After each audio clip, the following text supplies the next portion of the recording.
Agar sen 90 kun davomida har kuni 100 ta anjumanya qilsang, oldin umuman tanib bo'lmaydigan darajaga kelasan. Jiddiy aytyapman, agar sen 85-kun nima bo'lganini bilganingda edi, hattoki lift yoki ostanovkada bo'lganingda ham anjumanya qilarding. Birinchi 30 kun bu qizish, seni ruhan tayyorlaydigan narsa. Ko'kraklaring bo'rtadi, yelkalar keskinlashadi, trisepslaring ham paydo bo'ladi.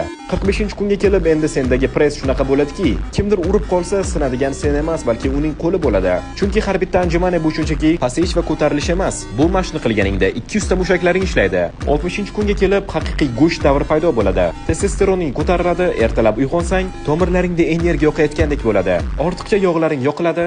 75-kunga kelib endi sen odam emassan. Sen shikobsan. Tanang rostdan qattiqlashadi. Eshikni qo'l bilan emas, balki ko'z bilan ochasan. Ammo lekin 85-kunda haqiqiy mutatsiya sodir bo'ladi.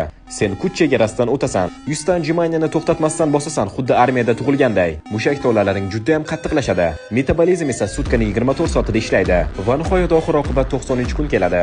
Endi sen shunchaki kuchli emassan. Senda yangi tizim, yangi dastur va yangi tana bor. Agar buni challenge sifatida qilmoqchi bo'lsang, unda bizning Telegram kanaliga qo'shil va buni birga olib boramiz.